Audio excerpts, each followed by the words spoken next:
c'est tous les jours de manche. Et Arnaud Demanche qui nous rejoint. Salut Arnaud. Bonjour, ça va? Tout le monde va bien? Est-ce que vous aimez vous détendre? Est-ce que vous aimez le one-man show? Oui. Parce que vous savez que vous pouvez venir me voir, n'est-ce pas? Mais là, il y a un petit jeune qui chronique, quoi. Il y a un petit jeune qui débute, vous l'avez peut-être appris, Jean Lassalle se lance dans le stand-up. Ce sera en octobre au Théâtre de la Tour Eiffel. Est-ce qu'on s'organiserait pas une petite sortie tous ensemble pour voir Jean dans la salle? C'est le titre du spectacle. Déjà, premier rire.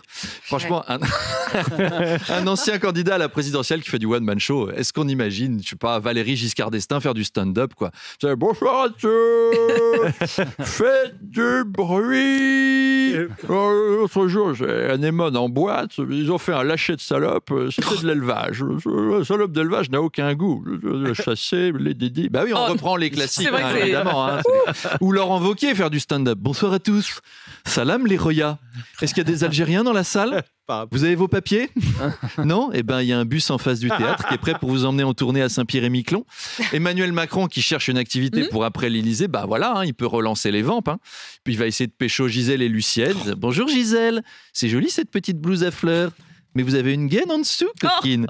Tant qu'on est dans les comiques, François Bayrou aussi a fait son petit stand-up hier. L'entrée était gratuite, mais alors après, il est passé avec un chapeau pour essayer de récupérer 40 milliards. 40 milliards, hein, sans augmentation d'impôts. Donc là, on va tous chercher ensemble les petites pièces coincées entre les coussins du canapé et sous le siège de la Clio. Évidemment. On en a besoin, il l'a dit. La survie de notre pays est en jeu.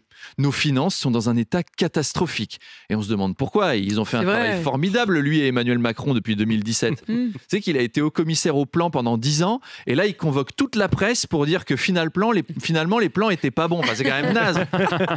Et alors, c'est évidemment le ministre de l'économie, Éric Lombard, qui va être chargé de cette cure d'austérité. Il faut avouer qu'il est bien casté. Pour ça, si l'austérité avait une tête, ce serait celle d'Éric Lombard. C'est vrai. Non mais c'est pas faux dit comme ça. Le majordome dans la famille Adams. Non, tapez-le pour voir dans Google, hein, pas en vrai.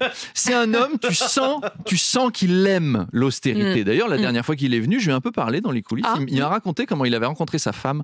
C'est tellement beau. En fait, ils étaient ensemble dans la salle d'attente du cabinet du stomatologue de Nogent-le-Rotrou. Ils ont comparé leurs analyses et leurs résultats d'endoscopie et ça a tout de suite matché, les deux. Le soir même, Éric Lombard l'a invité à assister au Vêpres et puis il l'a ramené chez lui.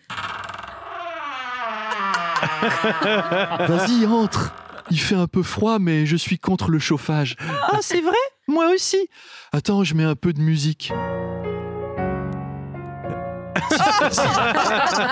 Si tu veux manger, il me reste du tofu, du riz et du pain. Ah, ce sera parfait.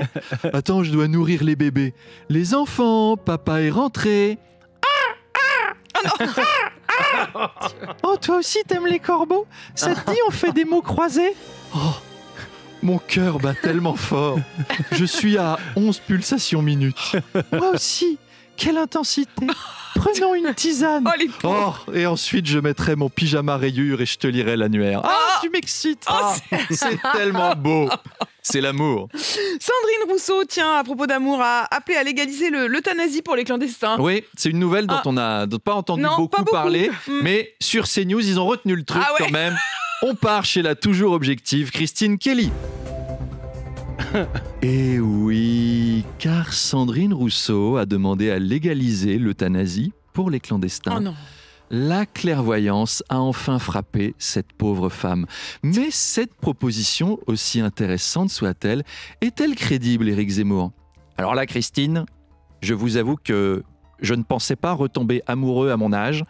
Mais une femme qui propose d'euthanasier les clandestins, c'est tout ce que j'ai toujours recherché. En fait, j'étais de gauche et je ne le savais pas. Et vous, Philippe de Villiers? Alors d'abord, je voudrais m'adresser à Eric. Eric, tu vas pas me piquer ma meuf parce que je l'ai vue avant toi. J'ai toujours adoré Sandrine Rousseau. Je suis un homme déconstruit, vous ne le savez peut-être pas, mais chez moi, par exemple, j'ai acheté un lave-vaisselle à ma femme. Sandrine, mon amour, tu as raison. C'est faire œuvre de charité chrétienne. Tous ces malheureux migrants qui sont condamnés à une vie de misère, à avoir faim, à vivre dans des tentes quechua, à faire la queue à la CAF, mais abrégeons leur souffrance. Autorisons les CRS à pratiquer les soins palliatifs pour les Afghans. Et pas de discrimination, hein. Une euthanasie française, une euthanasie pour un étranger. Oh oui, on reconnaît votre côté généreux. Philippe Bilger, je vous vois vous agiter sur votre chaise. Oui, écoutez, messieurs, vous n'avez aucune chance. Laissez tomber, parce que c'est ma meuf, Sandrine Rousseau. Je suis totalement LGBTQIA+. Je suis encore plus déconstruit que vous. Vous savez qu'il existe des femmes fontaines.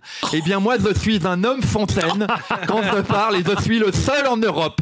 Eh bien, c'est le summum du progressisme. On ne pourra plus nous accuser d'être d'extrême droite. Ils vont arrêter de nous critiquer chez les bobos de Apolline Matin. C'est pas sûr. C'est pas sûr. Allez, à demain. Bisous. Arnaud Demanche, tous les jours en direct à 7h20 et 8h20.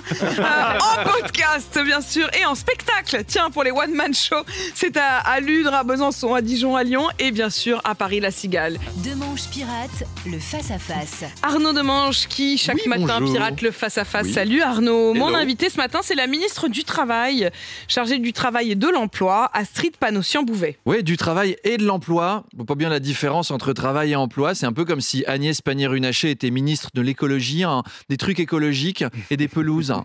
Mais voilà, c'est comme ça. Astrid est diplômée de HEC, de Sciences Po et de la Harvard Kennedy School of Government. Yeah. Elle a eu des postes prestigieux chez Groupama ou AXA.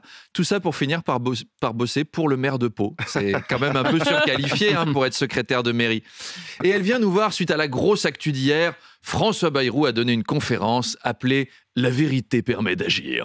Alors, c'était pas sur l'affaire Bétaram, puisque Bayrou voulait nous dire la vérité, donc c'était sur autre chose. Et il nous l'a dit, la vérité.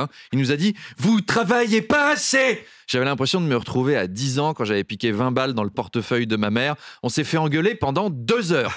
Vous produisez pas assez. Il faut bosser plus. On a 40 milliards à trouver. On est ruiné. C'est à cause de vous. Heureusement qu'il n'est pas cancérologue, lui, parce que j'ai reçu vos analyses. Je vais vous donner les coordonnées d'un ami croque-mort. Ça ira plus vite. Bref, on travaille pas assez. Ça suffit, les glandus. 40 milliards, ça va pas se trouver. On se tire pimponnant le chihuahua toute la journée. Et elle a raison de venir nous le rappeler. Tout à fait. Exactement. Et elle a raison de venir nous le rappeler ce matin, Madame la Ministre, parce qu'elle va débarquer dans le face-à-face. Et Madame de Malherbe, on va pas se mentir, vous travaillez. Mais regardez la bande de feignasses que vous trimballez autour de vous à votre table. Regardez-moi le tableau. Regardez Arthur Chevalier. Arthur Chevalier qui vient 3 minutes pour lire la fiche Wikipédia d'un général de Napoléon puis avant de se coucher.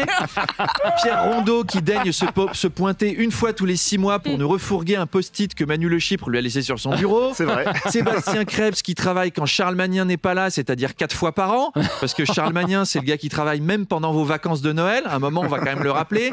Et pour finir, l'intermittent du spectacle métrosexuel qui dit des blagues de Thierry Leluron aux frais du contribuable et qui pourrait au moins investir dans un coiffeur avec l'argent qu'il vole à la collectivité. Ah ouais, Donc, c'est clair. vous, Madame de Malherbe, vous travaillez, mais les 4 autres, il va falloir se sortir les phalanges.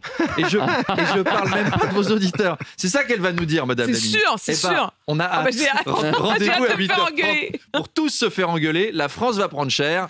À tout à l'heure. À tout à l'heure. On se retrouve évidemment à 8h20 avec Arnaud Demanche parce qu'il bosse 2 fois dans la matinale. Arnaud Demanche. 2 fois 4 minutes.